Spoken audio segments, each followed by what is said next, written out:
자, 먼저 교육 방법 중에 교육 실시 방법의 종류에 대해서 볼 수가 있는데, 강의 방식에 대해서는 강의법, 문답식, 문제 제기식이 있다 정도만 체크를 하고 다음 페이지 보도록 하겠습니다. 다음 페이지 토의 및 회의 방식에 대해서는 알고 있어야 되는데, 그 중에서 어떤 것이 중요한지 한번 찝어보도록 하겠습니다. 먼저 포럼에 대해서 한번 알아보도록 할게요. 자, 포럼은 무엇이냐면 고대 그리스에서 나왔던 용어로서 집단 토의의 형식을 띠고 있다라고 봐주시면 되겠고, 새로운 자료나 교재를 제시함으로써 그에 대한 문제점을 피교육자로 하여금 제기하게 하거나 의견을 여러 가지 방법으로 발표하게 하고 다시 깊이 파고들어서 토의하는 방법이다라고 볼 수가 있겠습니다. 따라서 사회자가 존재하게 되고 청중들과 얘기를 하면서 토의하는 방법이 포럼에 해당된다라는 걸 알 수가 있겠고, 그 다음에 심포지엄이란 무엇이냐면 심포시아에 어원이 두고 있었는데 이것은 함께 술을 마시다라는 뜻입니다. 즉 오늘날로 해석을 하게 되면 화기애애한 토론이 된다라는 걸 볼 수가 있겠고, 이 심포지엄은 일반적으로 전문가가 과제에 관해 견해를 발표한 후에 토의하는 방식이 되겠습니다. 따라서 이때 포럼과 심포지엄에 대한 차이점을 보게 된다면 포럼은 중점적으로 하는 것이 바로 청중이 되겠고 심포지엄은 전문가가 된다. 자, 그래서 대학원 나오신 분들은 이 심포지엄 많이 하는 걸 한번 느낄 수 있습니다. 자, 그래서 포럼과 심포지엄의 차이에 대해서 알고 있으면 좋고, 그 다음에 세 번째 있는 패널 디스커션은 무엇이냐면 패널 디스커션은 전문가가 피교육자 앞에서 자유롭게 토의한 후에 피교육자 전원이 참가해서 사회자의 사회에 따라 토의하는 방법이 되겠습니다. 그 다음에 네 번째에 있는 버즈 세션. 이때 버즈는 무엇이냐면 벌이 윙윙거린다 라고 생각해 주시면 됩니다. 따라서 참가자 다수인 경우에는 6명씩 소집단을 구성해서 사회자를 선발하여 각각 6분씩 자유 토의를 해서 의견을 종합하는 방식이 되겠습니다. 따라서 6명씩 소집단을 만들어서 말하게 되면 벌이 윙윙거리는 것처럼 웅성웅성하는 소리가 들리기 때문에 버즈 세션이 된다라고 볼 수가 있겠고, 이러한 방식을 66회의라고도 부를 수가 있습니다. 자, 그래서 이 네 가지에 대해서는 반드시 알고 있어야 되고, 나머지 대화, 문제법, 구원법, 사례연구법, 역할 연기법에 대해서는 그냥 정독을 통해서 이런 게 있구나 정도 체크하고 넘어가도록 하겠습니다. 그 다음에 아래쪽에 있는 실현법과 모의법을 한번 가볍게 체크해 보도록 하면, 실현법이란 학습자가 이미 설명을 듣거나 지식이나 기능을 강사의 감독 아래서 직접 연습을 통해 적용해보는 교육 방법이 되겠고, 모의법은 실제의 장면이나 상황을 인위적으로 구성해서 학습하게 하는 교육 방법이 되겠습니다. 자, 나머지 부분에 대해서는 가볍게 정독을 하면 되겠고, 중요한 부분은 어디다? 아래쪽에 있는 안전보건 교육 방법 중에서 교육훈련 기법에 대해서는 구분할 줄 알아야 됩니다. 자, 이것을 단순하게 암기하는 것보다 OJT와 OFJT에 대한 특징을 하나 잡아준다면 우리는 충분히 골라낼 수가 있죠. 지금 영어를 보게 되면 on the job training과 off the job training이 있습니다. 일반적으로 스위치를 생각해보면 on이라는 것은 어떤 것을 키다, off는 끄다. 즉, on은 어떤 거 위에 있는 거고 off는 외적에 있는 것이다 라고 생각해주면 되겠습니다.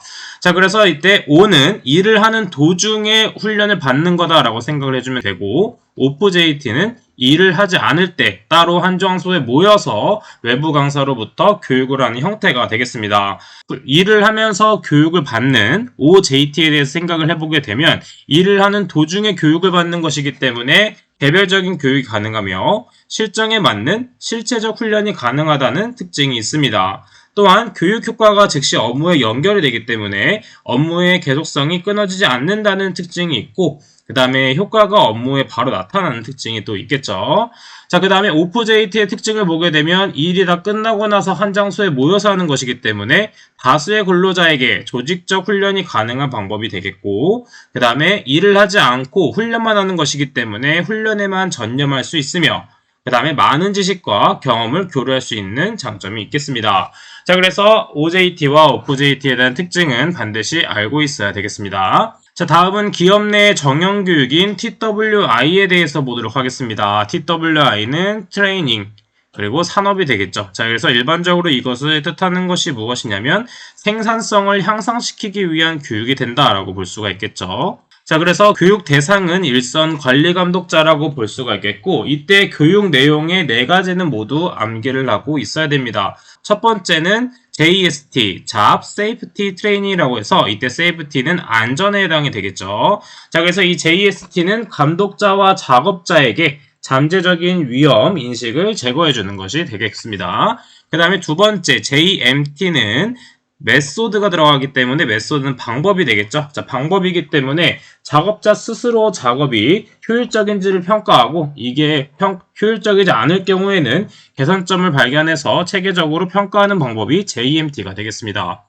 그 다음에 JIT는 인스트럭션이기 때문에 이것은 지도와 관련된 내용이 되겠고, 감독자와 숙련공이 초짜들을 가르치는 방법이 된다. 점점 지도가 필요 없어진다라는 걸 알 수 있겠고, 마지막으로 JRT는 무엇이냐면 릴레이션. 그래서 릴레이션은 어떠한 관계를 뜻하게 되겠죠. 그래서 직원 간의 협력 및 신뢰를 구축하는 방법이 되겠다. 네 가지는 반드시 암기를 해주면 되겠고, 이것을 구분하는 방법도 같이 공부를 해주시면 되겠습니다. 자, 그러면 교육 내용 중에 교육 시간에 대해서 보도록 하겠습니다. 자, 이게 가지고 있는 교재에서 다른 분들이 좀 있을 거예요. 원래 가지고 있던 분들은 매 반기가 아니라 매 분기, 그리고 안에 있는 내용도 조금씩 다를 겁니다. 왜냐하면 법규가 달라졌기 때문에 바뀐 걸로 공부를 해보도록 할게요. 어떤 것이 포인트가 되는지 한번 하나씩 짚어보도록 하겠습니다.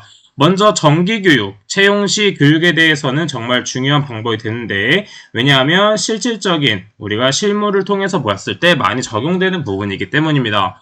자, 그래서 정기교육에서는 사무직 종사 근로자일 경우에는 매 반기 6시간 이상 해줘야 되겠고, 그 다음에 채용시 교육은 정말 중요합니다. 일용근로자, 그 중에서도 근로계약 기간이 일주일 이하인 기간제 근로자일 경우에는 1시간 이상 교육을 해줘야 됩니다. 이때 바뀌기 전에는 일반적인 일용근로자는 전부 다 1시간이었지만 이때는 기간을 중요하게 추가시켰다라는 게 포인트가 되겠고, 따라서 근로계약 기간이 일주일을 넘어서서 그 다음에 1개월 이하인 기간제 근로자일 경우에는 1시간이 아닌 4시간 이상의 신규 교육을 받아줘야 되겠죠. 그 다음에 그 밖의 근로자는 8시간 이상이 된다라는 거를 체크해주면 되겠습니다.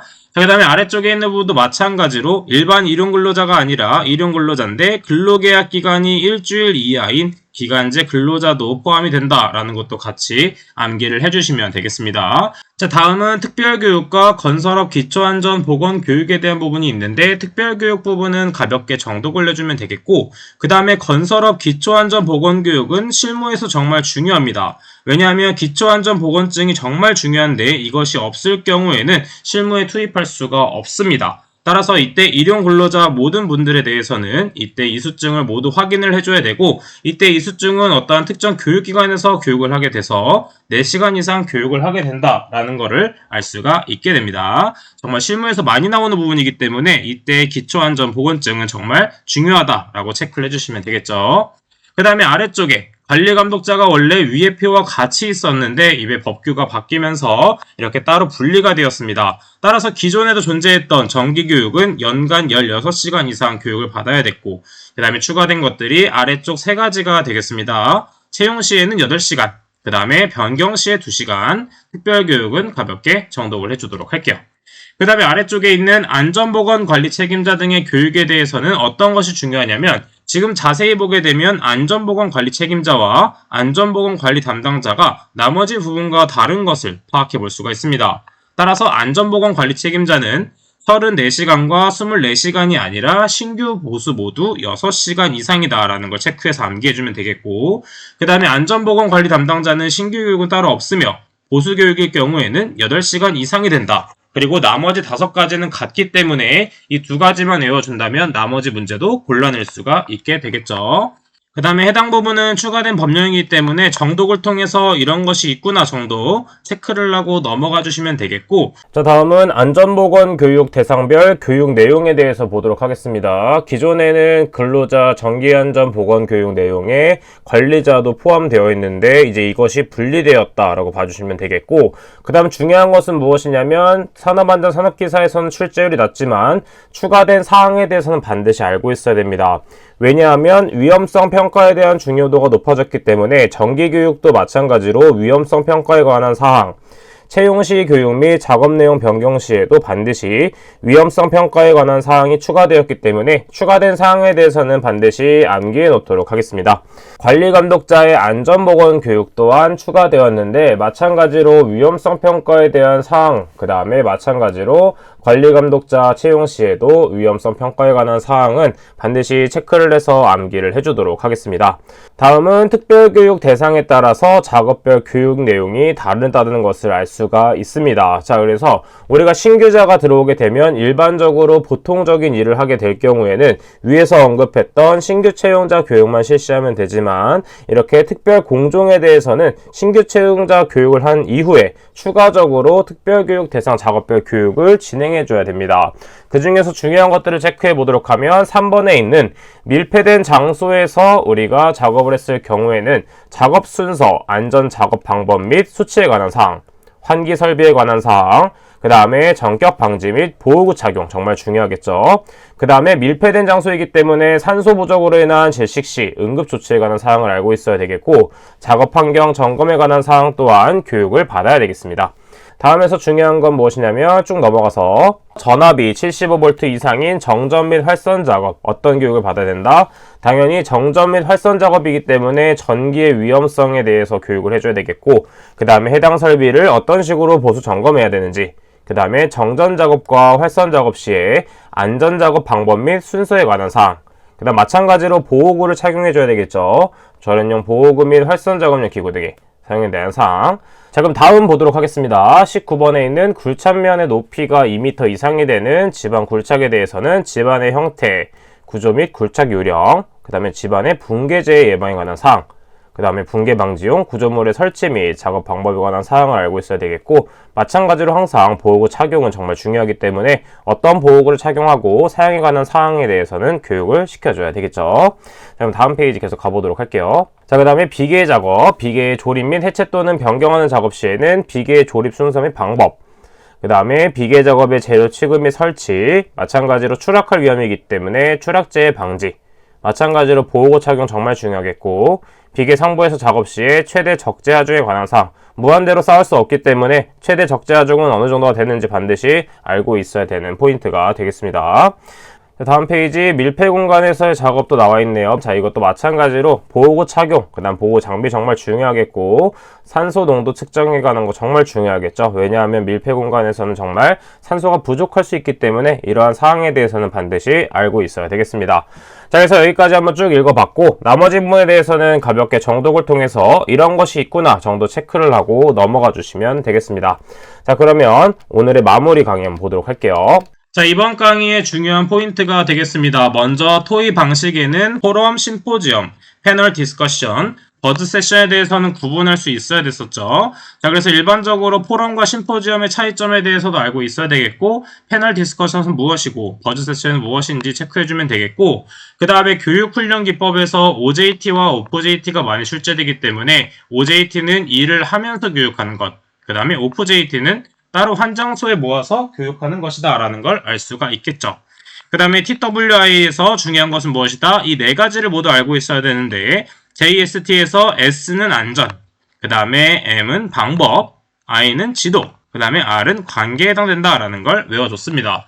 그 다음에 안전보건 관리 책임자 등에 대한 교육에서는 안전보건 관리 책임자는 보수와 신규 모두 6시간이었고, 그 다음에 안전보건 관리 담당자는 신규가 따로 없고 보수만 8시간이다 라는 걸 체크해주면 되겠습니다. 자, 그래서 이번 강의는 여기까지 진행하도록 하겠습니다. 저는 그럼 다음 시간에 찾아뵙도록 할게요. 감사합니다.